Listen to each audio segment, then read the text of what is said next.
Jude Harris Arnold was the lead designer and founder of Anvil Aerospace. Born in 2742, he was the only son of Pax Harris and Nittlemeke Arnold, real estate moguls on Terra, formerly referred to as Terra 3. He graduated from the Astronautics Laboratory within the Martian Institute of Space Technology, MIST for short, where he was first exposed to the works of deceased spacecraft designer Leonard Quasi, whose portfolio strongly influenced Arnold's future designs. In 2772, he founded Anvil Aerospace, which went on to become one of the United Empire of Earth's military premier shipbuilders. Arnold insisted on personally improving every part of his vehicle's designs while he served as CEO. His policies of profit sharing with his workers and fostering the talents of promising employees at Anvil led to the launch of many successful careers, and made him a popular figure in the often cutthroat spacecraft manufacturing industry. He died of old age in 2853, but Arnold's story did not start as the CEO and legend we know today. Arnold began his career as a junior designer at Aegis Dynamics in 2763, where he would eventually be assigned to assist on Project Monitor, developing the vehicle which would later become the Hammerhead. A design of his was selected to be made into one of 6 prototypes, but it was not ultimately delivered to the UAE Navy.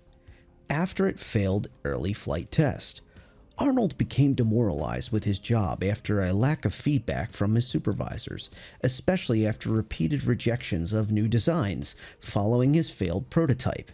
In his spare time, he began to sketch ideas for ships based on the creations of his favorite designer, Leonard Quasi. It became apparent to Arnold by 2770 that he had no path forward at Aegis. He decided to quit his position and accepted a seed loan from his parents to start his own ship manufacturing company, which he planned to operate based on the flat organization style that was used at Quasi Aerospace. Under this style of management, everyone's opinions would be given equal weight no matter the status, with all final decisions left to Arnold. Although this would cause a long development process, Arnold felt that worker satisfaction would lead to a stronger final product. In 2772, construction on his new shipbuilding facilities at Novakiv, Terra, was complete. Arnold named the new company Anvil Aerospace in reference to former MIST professor Robert Calvin's famous assertion from his book Mechanisms of Empire, that military spending, quote, fuels the furnaces of expansion and strikes the anvils of innovation, end quote. Within the first year, Arnold and his team had created a prototype fighter called the Osprey. As a homage to Quasi, Arnold included signature elements from Quasi's ships, such as curved wings and an open circle signet in his own designs. Using connections he had made during his time at Aegis, Arnold showed the prototype to a small gathering of Navy officials. The ship proved to be a hit, and the Navy placed Anvil's first ever order. As word spread of the new manufacturer's successful entry into the military market, it caught the eye of the holding firm that owned the rights to Quasi Aerospace's portfolio, which sued Arnold for copyright infringement. Facing a potentially devastating lawsuit, Arnold chose to settle the case by purchasing all of Quasi Aerospace's portfolio for an undisclosed sum. Arnold released a public statement that Anvil would continue to utilize Quasi's signature elements in their ships as an ode to the talented designer who died far too young. After the events of the anti-Meser revolution in 2792, the UAE stripped Aegis Dynamics of most of its contracts due to the strong association with the Meser regime. As a part of the UAE Navy's defensive restructure focused on protecting and serving the civilian population. Anvil Aerospace was approached by Vice Admiral Galen Weishall of the UEEN Research and Development Division, who offered Anvil a direct contract to develop a brand new ship. The result was the U-4A3 Terrapin, a design that Arnold had been working on with lead engineer Allegra Wilsing. The successful deployment of that ship in 2796 helped to make Arnold and his company an indispensable part of the UAE's defense. Over the next few decades, Arnold personally supervised the development of all Anvil's military ships, most notably the F-7A Hornet, which replaced the Aegis Avenger as the UAE's standard medium fighter. In semi-retirement by 2840, Arnold nevertheless still required that all parts of the ship's development be approved by him. On a trip to MacArthur, Killian 5 in 2850, he is reported to have been evaluating changes made to Anvil's many projects on his mobiglass, in between meetings with UEEN leadership. He served as a guest lecturer at MIST in 2851 and was invited to return the following year, but he declined, citing a desire to return home to the Anvil offices on Nova Kiev. He died at his desk in 2853. This has been a reading of the Galactopedia article released on 1/31/23 of J. Harris Arnold, the CEO that we all know that really built Anvil into what he was. He started as this amazing force that was not well known yet in Aegis, and many of us knew the story of him breaking away, but we didn't know why, the background, and how that went down. And I would say that it's really interesting, and this book ends nicely with a recent video I did about the Terrapin. More on that in the overtime. So let's talk a little bit about some of the systems here, because that to me is one of the more interesting things as we get deeper and deeper into the lore of StarCitizen, is discovering new places to visit. MacArthur, Killian 5, for example, is one of those places that simply cannot be ignored.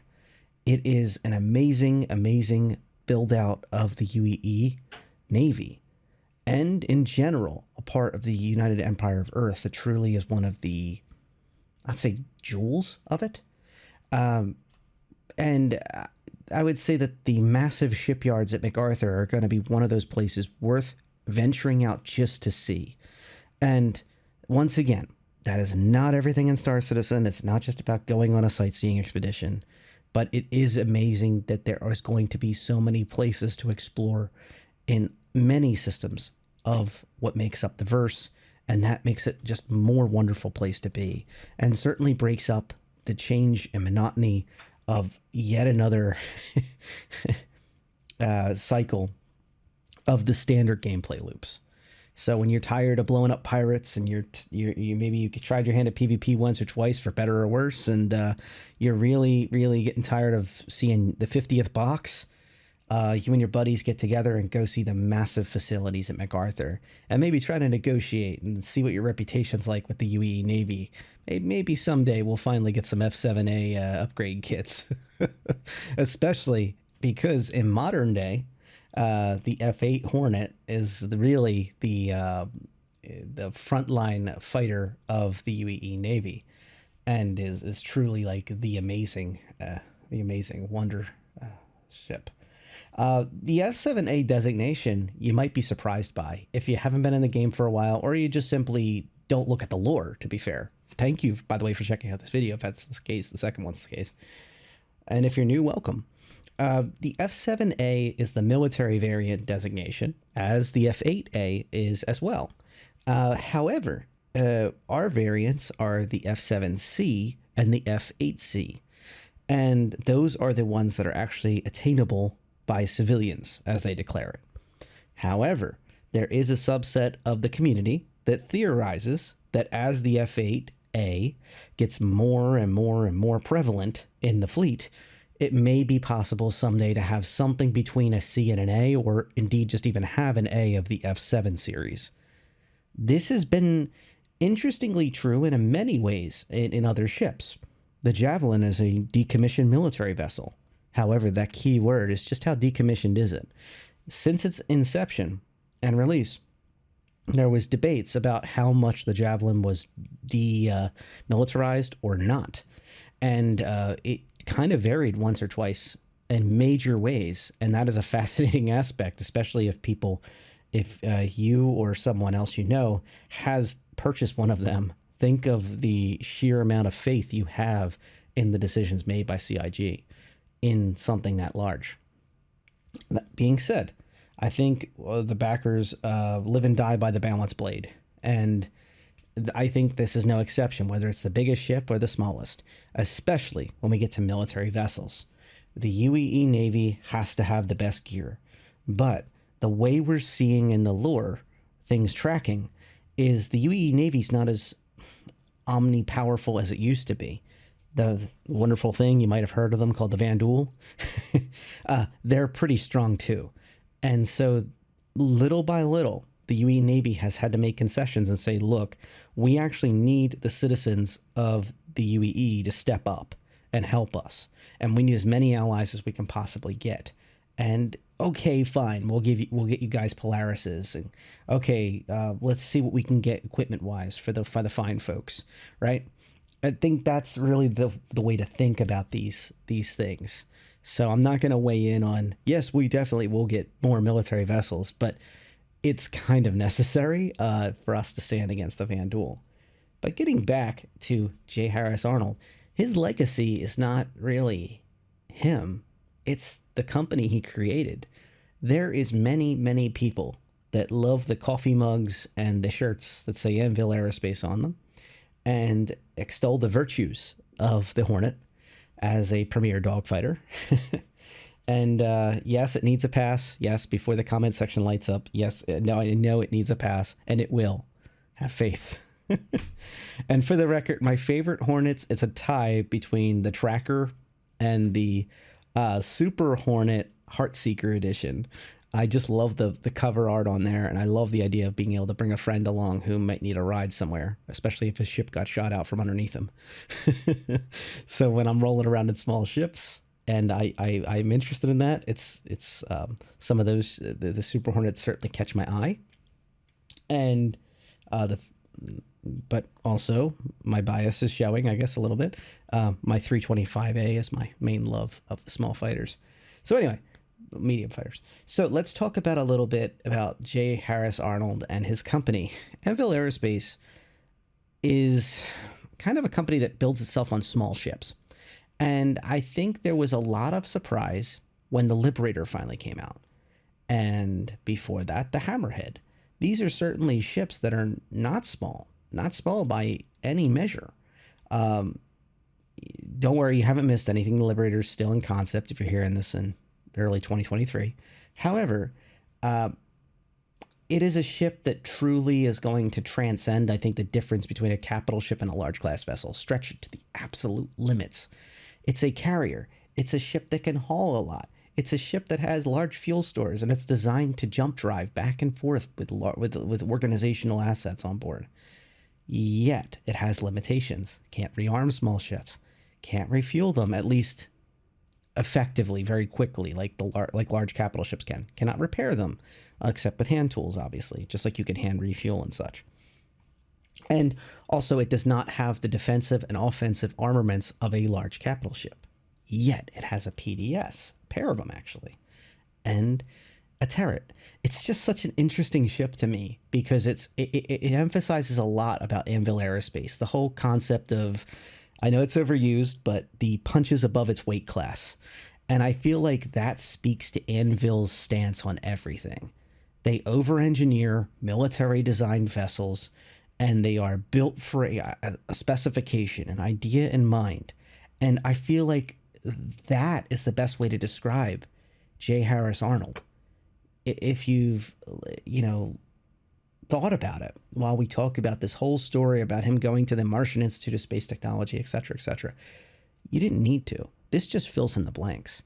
When you look at his ships, the vision of him and his wonderful, talented engineer staff, and you really look at them, they all have a specific look. They all have a specific vision in mind for their singular purpose and their goal to beat.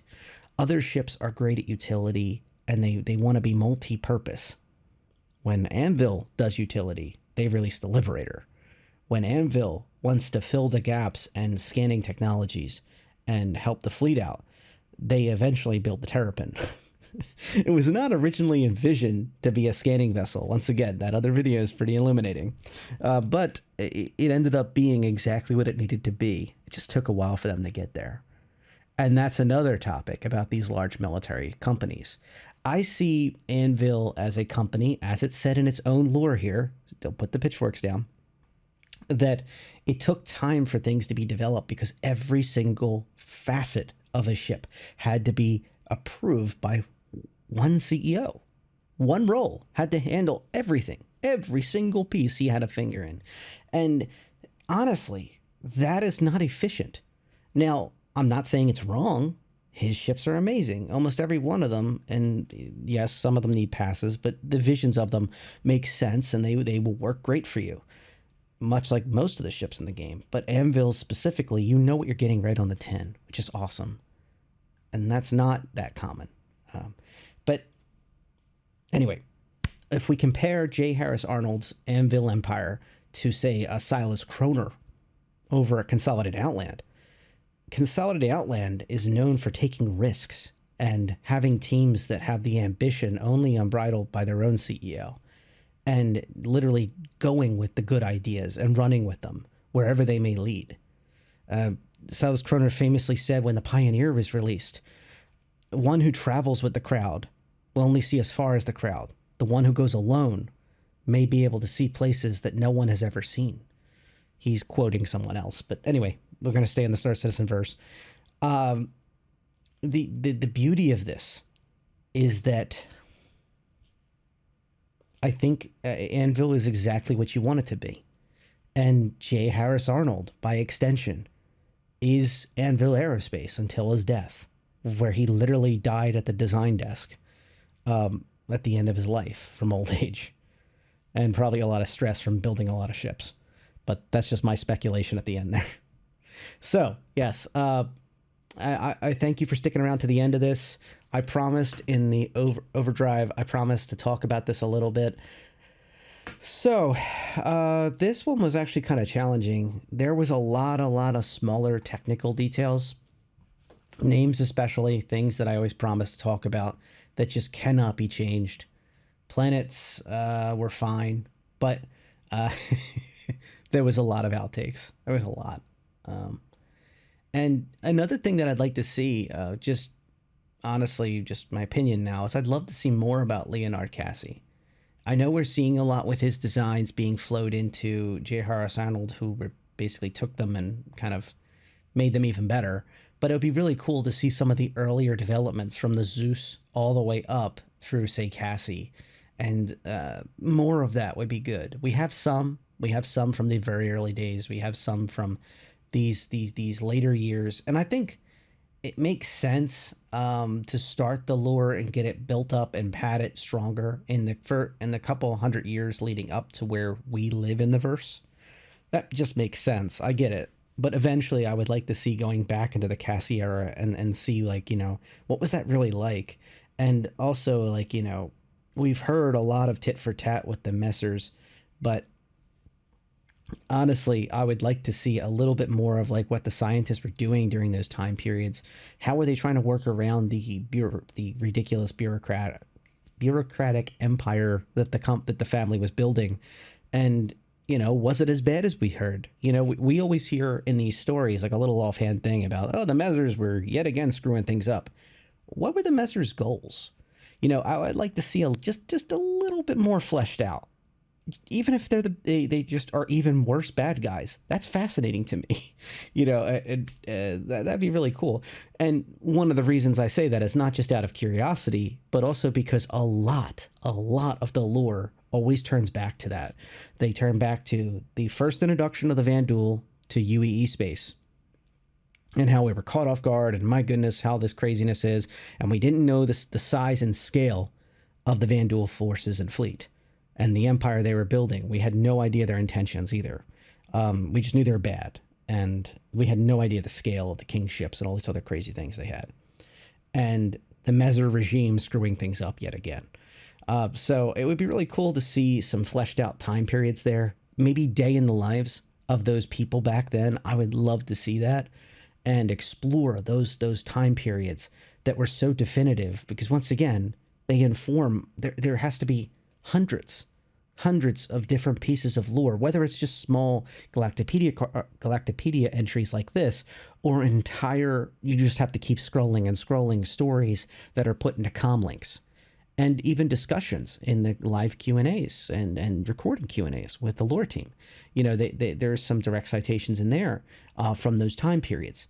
So yeah, it'd be cool to see some of those backgrounds. And that's yet again back to me looking at Cassie's time period and wanting to see just a little bit further into the past. And maybe eventually we can link up a bit and cover the vast time periods that really StarCitizen has. Because yes, they are impressive. They are large, but I think we can get there. And once again, it just starts with a couple short lore posts talking about these time periods, maybe day in the life of people back then. Just a thought I had in the back of my mind. All right, that's going to do it for me tonight. Thank you all. Reminder to please subscribe if you haven't already to my long subscribers. Thank you so much for sticking around. Fly safe.